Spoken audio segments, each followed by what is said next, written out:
रात का समय था। चांदनी की हल्की रोशनी बगीचे के ऊपर फैली हुई थी।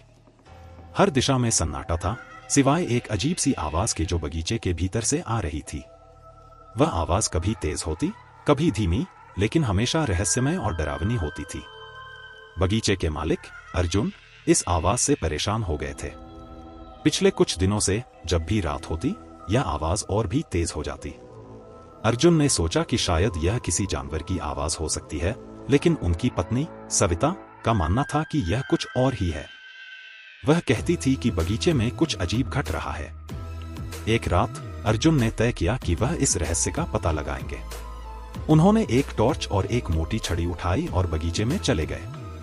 जैसे ही वे बगीचे में घुसे, उन्हें एक ठंडी हवा का झोंका महसूस हुआ। उन्होंने अपने चारों ओर देखा, लेकिन कुछ असामान्य नहीं दिखा। बगीचे के बीच में एक पुराना विशालकाय बरगद का पेड़ था। वह पेड़ हमेशा से ही थोड़ा डरावना लगता था, खासकर रात में। अर्जुन ने महसूस किया कि आवाज वहीं से आ रही थी। उन्होंने धीरे धीरे पेड़ की ओर कदम बढ़ाए। जैसे ही वे पेड़ के पास पहुंचे, अचानक आवाज बंद हो गई। अर्जुन ने चारों ओर देखा, लेकिन कुछ नहीं दिखा। तभी उन्होंने महसूस किया कि किसी ने उनके कंधे पर हाथ रखा है। अर्जुन चौंक कर मुड़े, लेकिन वहां कोई नहीं था। उनका दिल तेजी से धड़कने लगा। उन्होंने सोचा कि शायद यह उनका वहम है और उन्होंने टॉर्च की रोशनी पेड़ के चारों ओर घुमाई।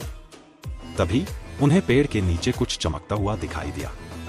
अर्जुन ने ध्यान से देखा तो पाया कि यह एक पुराना लोहे का ताला था जो जमीन में आधा धंसा हुआ था। उन्होंने छड़ी से उसे खोदा और ताले को बाहर निकाला। ताला बहुत भारी और जंग लगा हुआ था, लेकिन उसके ऊपर कुछ अजीब से निशान बने हुए थे।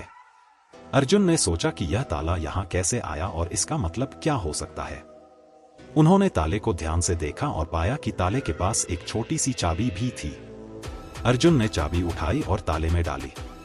ताला खुल गया और उसके अंदर से एक कागज का टुकड़ा निकला। कागज पर कुछ लिखा हुआ था, लेकिन वह बहुत ही पुराना और मुड़ा हुआ था। अर्जुन ने ध्यान से कागज को पढ़ने की कोशिश की, लेकिन शब्द साफ नहीं थे। उन्होंने कागज को अपनी जेब में रखा और घर की ओर चल दिए। घर पहुंचकर अर्जुन ने कागज को अच्छे से देखा और कुछ शब्द पहचानने में सफल हुए। कागज पर लिखा था, इस बगीचे में एक रहस्य छुपा है। जो इसे खोजने की कोशिश करेगा, उसे अपनी जान की कीमत चुकानी पड़ेगी। यह पढ़कर अर्जुन का दिल तेजी से धड़कने लगा। उन्होंने तुरंत सविता को जगाया और उसे सब कुछ बताया। सविता ने कहा कि हमें इस बारे में और पता करना चाहिए। अगले दिन अर्जुन और सविता ने गांव के बड़े बुजुर्गों से इस बारे में पूछा। एक बूढ़े आदमी ने उन्हें बताया कि बरगद का पेड़ एक पुरानी कहानी से जुड़ा है। बहुत साल पहले वहां एक जमींदार रहता था, जिसने अपनी सारी संपत्ति और धन इस पेड़ के नीचे दफना दिया था। लेकिन जमींदार की मौत एक रहस्यमय तरीके से हुई और कहा जाता है कि उसकी आत्मा अभी भी उस धन की रक्षा करती है। यह सुनकर अर्जुन और सविता डर गए, लेकिन उन्होंने फैसला किया कि वे इस रहस्य को सुलझाएंगे। रात होते ही वे दोनों फिर से बगीचे में गए।